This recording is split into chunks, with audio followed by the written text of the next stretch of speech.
Hello everyone, Chag Sameach. So I'm gonna say 3 stories. The first one is a personal one. So I don't remember my first time going to Bar Yochai, but one of the first memories I do have is I was with my whole family. We were going to Bar Yochai and my mom needed to go somewhere, and I don't know if you've ever been there, but there's a lot of people, and when you're a little kid, it can seem very overwhelming.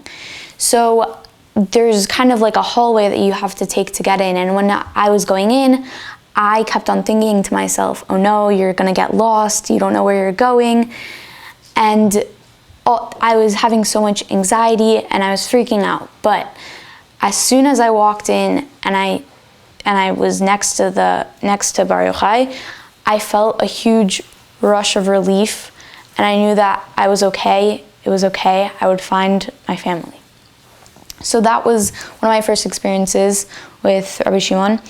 And now I want to share another story that I heard about tonight, which is BaOmer, and this was at the grave of Rabbi Shimon Bar Yochai. So one year there was a very famous millionaire, and he paid an astronomical amount of money just to light the bonfire. So after this happened, everyone started singing and dancing and everyone was happy.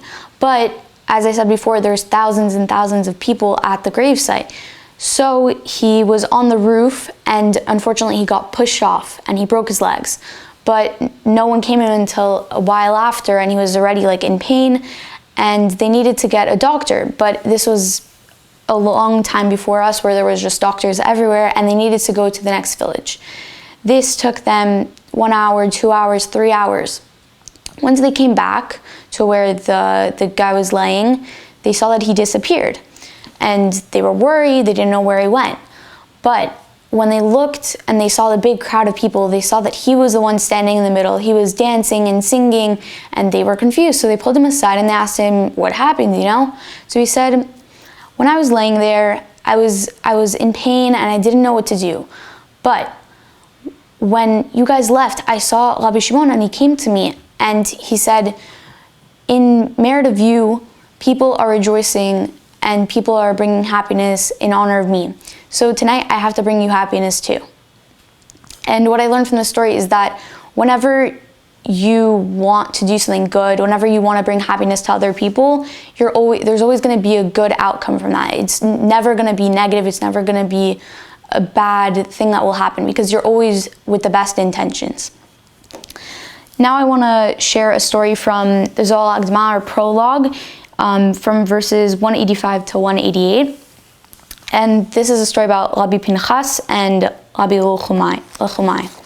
So Rabbi Pinchas, just a little background, he's the father-in-law of Bar Yochai, so his daughter is married to Rabbi Shimon Bar Yochai. So one day Rabbi Pinchas went to visit Rabbi Lechumai, and Rabbi Lechumai says to him, Bar Yochai has a son, Rabbi Elazar, and he's truly a light in this world. He truly emits, he illuminates the whole world like the sun. And you need to go find him. You need to go see how they are. So, of course, Rabbi Pinchas goes and he listens. And during those times, you couldn't just drive somewhere. You had to take a ship, or you had to ride on a horse or something. So he had to take a ship. And on his way to boarding the ship, he saw 2 birds. And he said to the birds, have you seen Rabbi Shimon Bar Yochai? So he sends them away, and they fly away. And right before he boards the ship, he sees the 2 birds again, and one of them is carrying a letter in his mouth. And when I was reading this, I was like, wow, that's so cool. Imagine being at that holy that you can just talk to birds and they can send letters for you. So when Rabbi Pinchas read the letter, it said that Rabbi Shimon and Rabbi Elazar came out of the cave, and Rabbi Pinchas went to meet them.